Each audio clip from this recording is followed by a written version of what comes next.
So we're going to shift gears a little bit and get into some more focused discussions, talking about scale.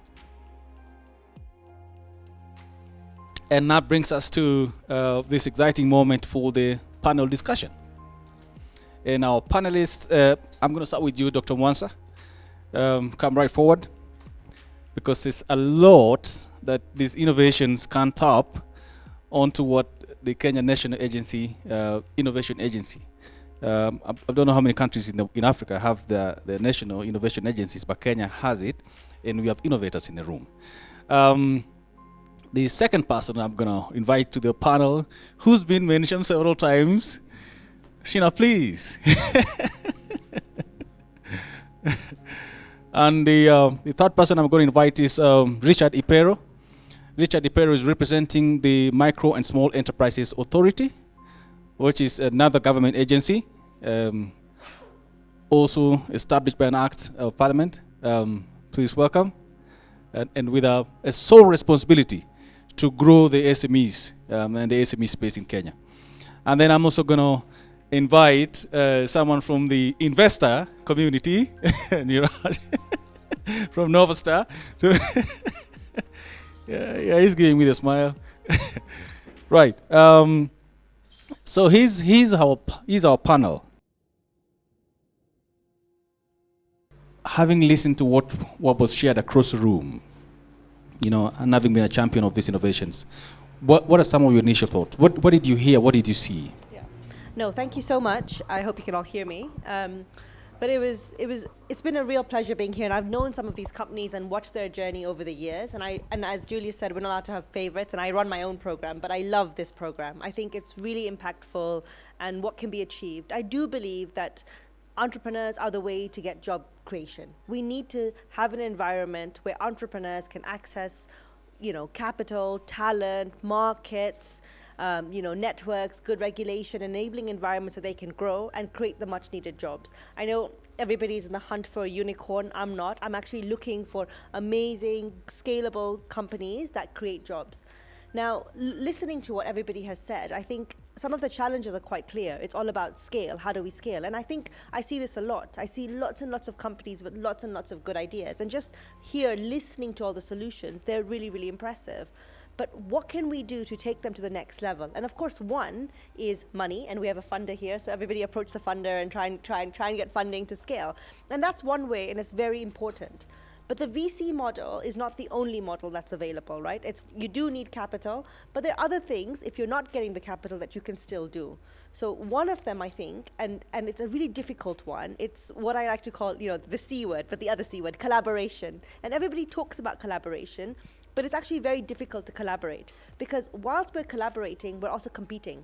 We're competing for funding, we're competing for media attention, we're competing for customers. So it's very, very difficult. As much as we talk about collaboration, it's very difficult. So how can we get different people to collaborate? And just seeing today everybody's solutions, as they were talking, I was thinking, I work with female groups of entrepreneurs. I work with the women in business, women in manufacturing, women, lots of other groups of entrepreneurs, hubs across Kenya, who I don't think 70 or 80% actually haven't heard of Arifu, and they haven't heard of Somo. And these are products that are available to Eva, that are available to them.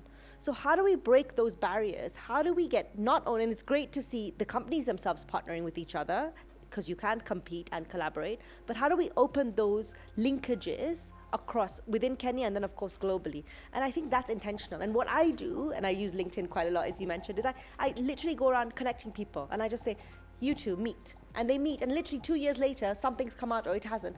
But is that scalable?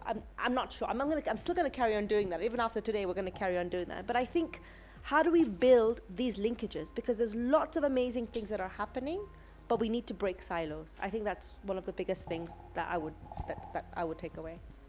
Thank you very much. If you pass on the mic to Richard. If you listen to some of those challenges, like, for example, high cost of bundle, therefore reducing utilization of tech via smartphones and people embracing e-commerce, and the structure of the SMEs, most of whom you're registered.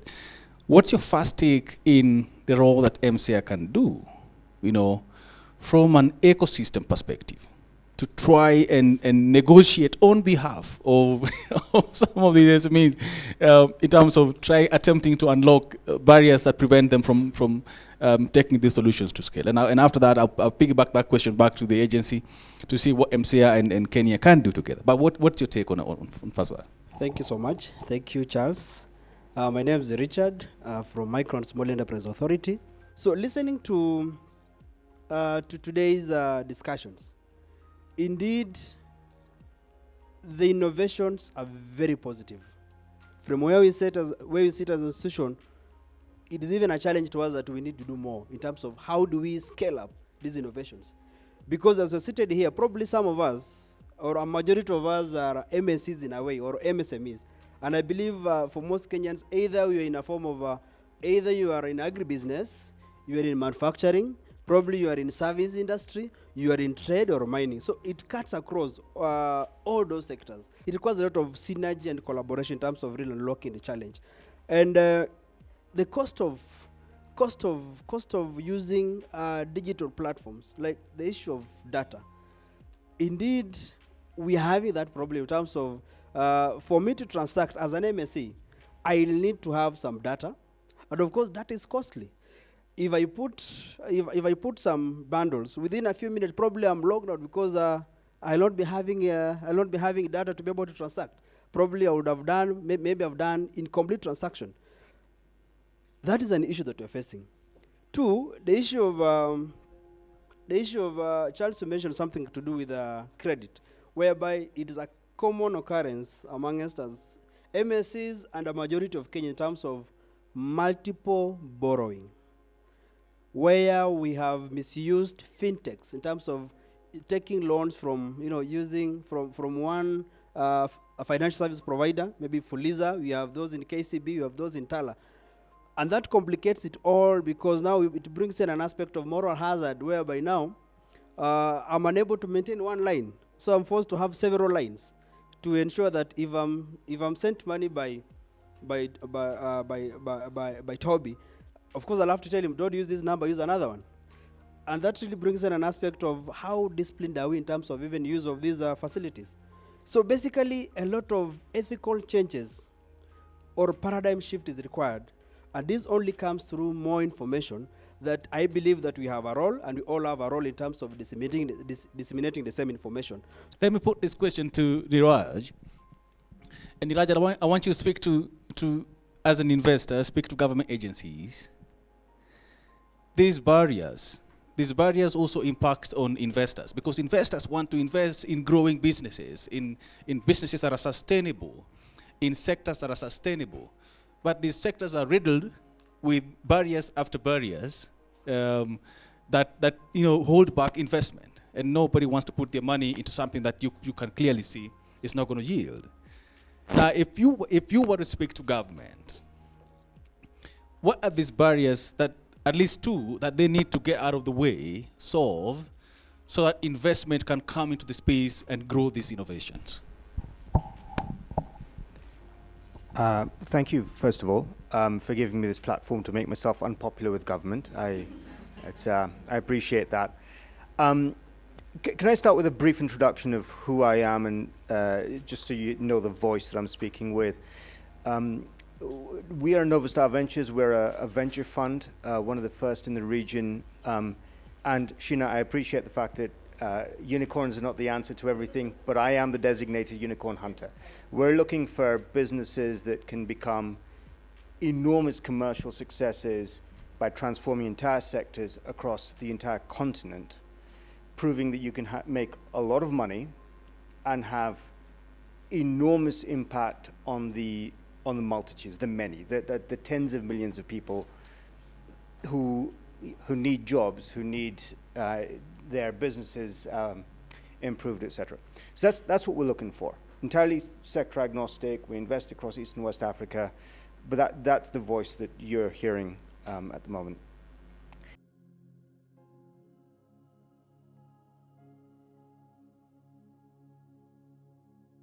So I'd say that those are the two things, right? What are the taxes? What are the additional sources of friction that come along in the future? We don't know. There's that uncertainty. Where will there be investment, and where will those priorities be? there's uncertainty. And underpinning all of this, and one of the challenges that all of these companies have to face is there's this dual track that all startups have to think about. One is survival and success today, right? So all the stuff that Zoomy is doing to make sure that they make that process of getting product to the micro vendor really seamless. That's got to happen, and it's got to work today, because otherwise there's no money for them today. But they've also got to be thinking about what are the big challenges that are going to come next. So, well, of course, climate change we talk about a lot. I'm not going to talk about that now. Changing consumer preferences. Will people still want to buy secondhand clothes, right, 5 years from now? There's going to be things, what is the impact of economic integration, regional economic integration, continental economic integration? All these companies have to think about what are the leapfrogs that have to happen. And they've got to think on both levels at the same time. And the more uncertainty you throw into today's world, the less they're able to think about what happens next. And the more the risk is that you create tens of thousands, hundreds of thousands of jobs today, which are then at risk in 4 years' time because companies weren't able to think in 3 to 4 year time horizons. Investment climate has got to be, it's got to have some semblance of stability for people to put their money. And as the president's always said, let's focus on the work, and there's a time for politics. And you can hear that politics brings apprehension. Right now, it's going to be a very apprehensive period. Post-August, people are going to hold their wallet. But holding the wallet has a direct effect on whether businesses stay afloat or not. How long can that be held? But before you speak to that, the national agency has 6 key priority areas. You've listened to what's in the room today, and they're looking up to the agency as the anchor, the one that will enable for their solutions to grow, for the disruptions to grow. Thinking about those key priority areas, which ones do you think provide a ready home today, right here, right now, after this room? Which ones provide a home for these solutions? And how do they get there? The experiences of 2002 was a major wake-up call. That many things were left for granted, and we better proactively sort them out. And over the years, just like you said, that was so many years ago. Over time, there has been a little more stability and an element of predictability, and I just pray and kind of believe we'll never go back there. Yeah. In the context of the agency, as I go back to the mission statement, to try and develop and manage a national innovation system that facilitates taking ideas to market, I spent time to think through what should be the priorities, and that kind of speaks to the question. And we listed many things, and 2 things stood out: commercialization and startups. Okay, so those keywords. So in the context of commercialization, this here we're looking at many of the ideas that are early stage research institutions, universities, TVETs, and their structures and organizations to help commercialization take place so that these ideas get to market. I have been to a number of universities, research centers, TVETs, and I'm amazed at how much potential there is. And you kind of feel like those things either stopped because they published a paper, or they didn't, or there was no incentive to move and finally engage with you, or it's just not in the culture, So yeah, I've done my bit. And so we began a number of initiatives and mechanisms and interventions to try and push that up, And then the second is startup. Last year we spent a lot on the commercialization track. This year we're moving more and more into the startup track. In the interest of time, I just realized it's 1 o'clock already. So I want to speak to our entrepreneurs in the room. Not every day you get a chance to have a big brother in the house and talk to the big brother, and you've had the opportunities that they have presented. They've basically thrown the gauntlet back to you and said, look, our doors are open. You come and talk to us if you want to take your solution to scale. But I want to give you a few minutes. 1 ask each. I will start with Twiva. one ask each. What is a one ask that you put a big brother, any of the big brothers here, there's something that they can unlock for you? We are trying to serve the same people, MSMEs.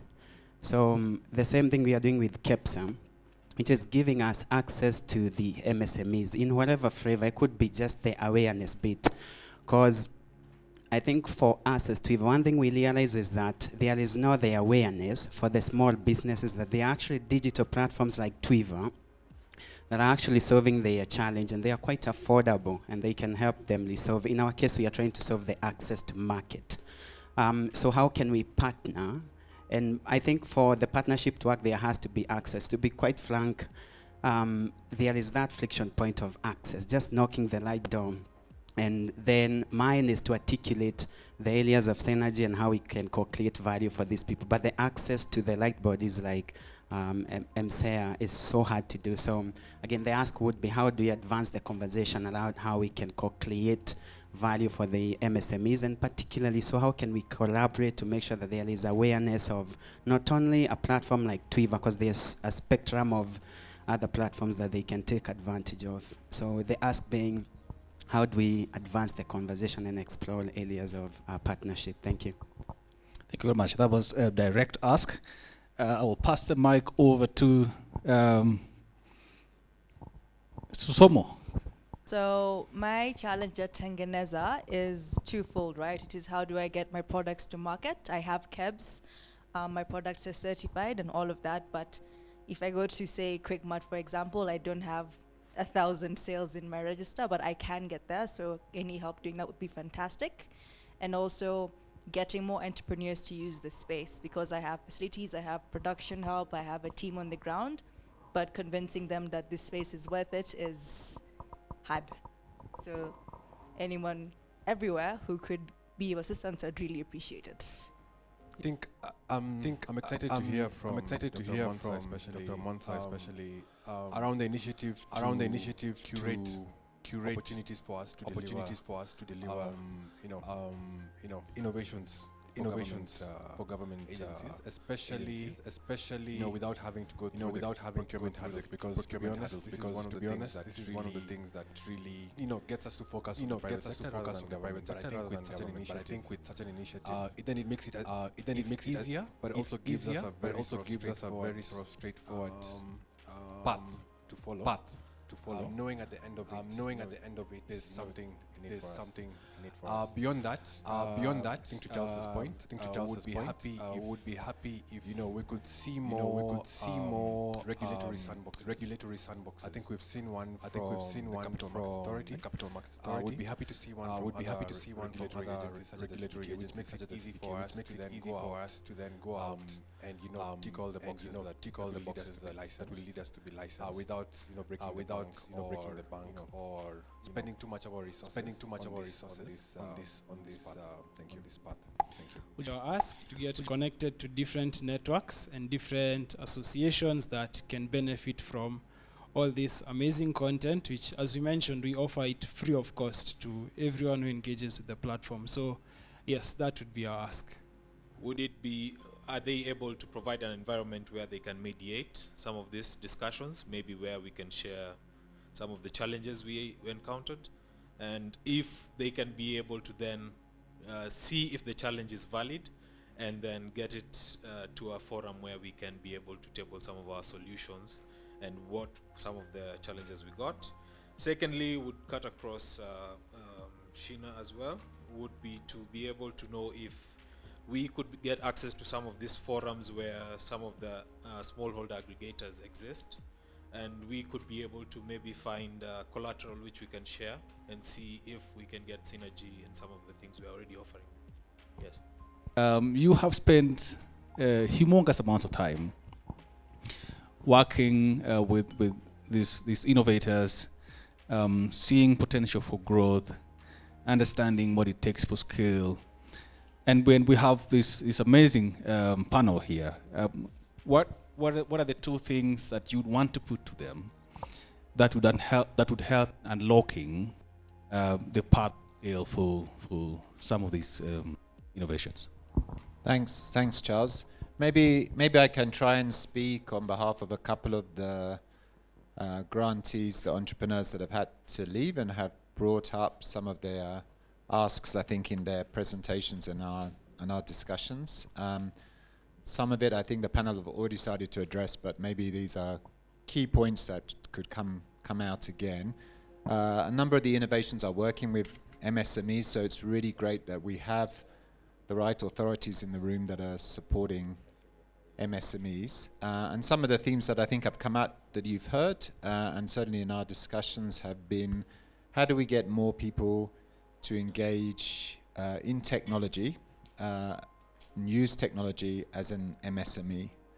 And some of the barriers or some of the challenges are the costs. So we talked about the cost of data. I think we've maybe briefly mentioned, but can at least mention also the cost of transacting digitally. I think when we look at the costs, we find actually transacting small amounts digitally proportionally costs a lot more than transacting large amounts. So what can be done on the cost side?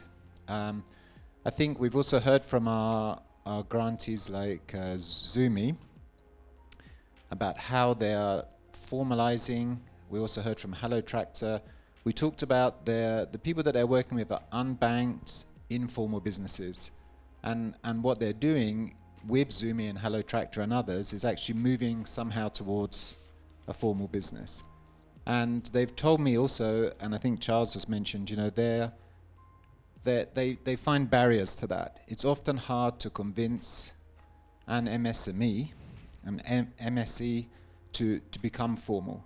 Again, there's the fear maybe of taxation or, you know, what's going to happen to me as I register. So it's great to hear, you know, how do we make the positives about that? I think we'd like to hear more about that. How can we make sure that it's attractive for businesses to formalize? Maybe it's a matter of putting together all of these innovations and services that have been created, but just generally, how can we make sure that it's a positive step?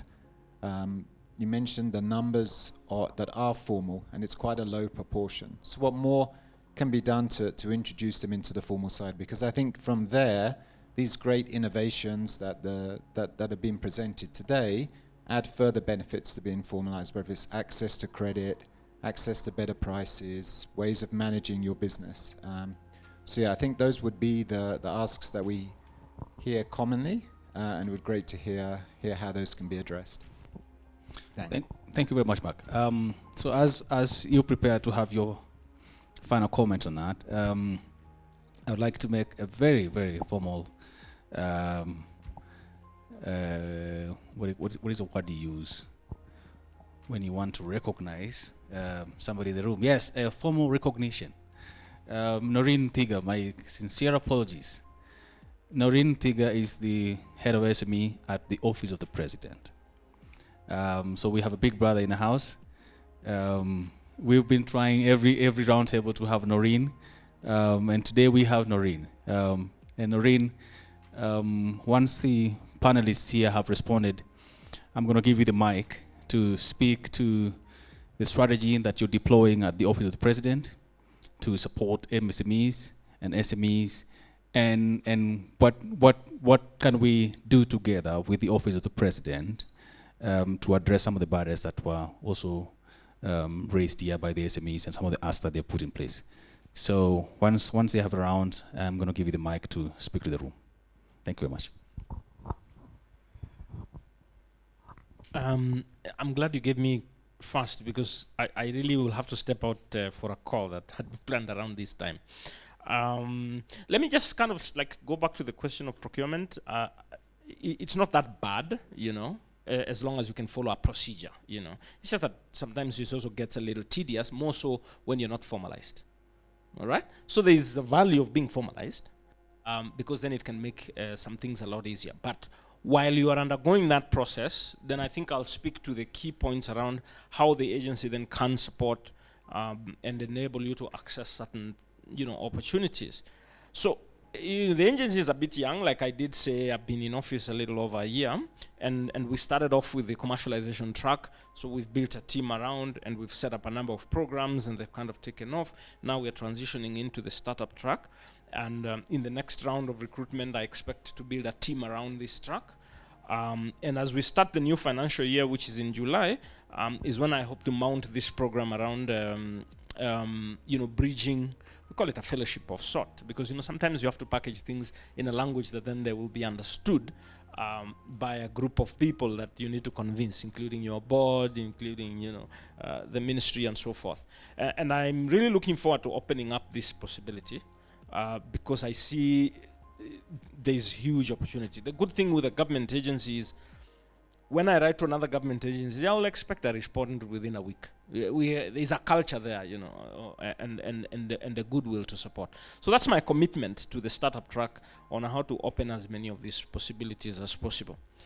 Now, around convincing agencies to get together and explore. I know, Sheena, you've been involved in some of this work around getting agencies together. More than happy to do it, especially as we zoom more and more into the startup track. There are more than 200 government agencies, and getting them together sometimes is also not easy. It's all, and there's also the silo thing in government. So when you go to Ministry X, they speak to each other, and then you go to Ministry Y, it's not necessarily. So if you want to speak to Ministry Y, then you have to go to the head of that ministry, and then it comes down, and then sometimes it takes a bit of time. But those initiatives we definitely want to. I think it's about clustering, where we say, if this is specific agenda we want to focus on, who do we need around the table? And we did initiate that.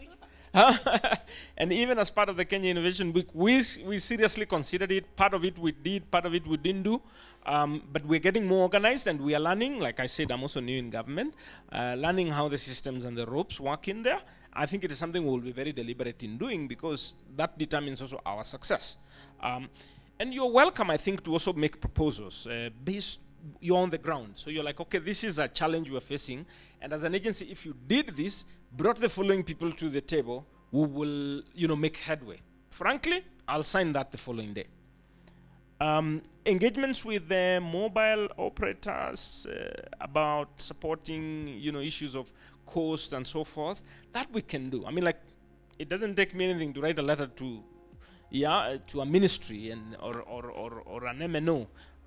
We can do. I think it might be a question of how do we build the case strongly enough? Because I know when individual startups approach an MNO, the conversation ends the following day. But if I approached it with a very strong case from behind, maybe there's an association and there are so many cases, it might be a lot easier. I think it's strategy in that case. I hope I have kind of pointed to a number of those issues.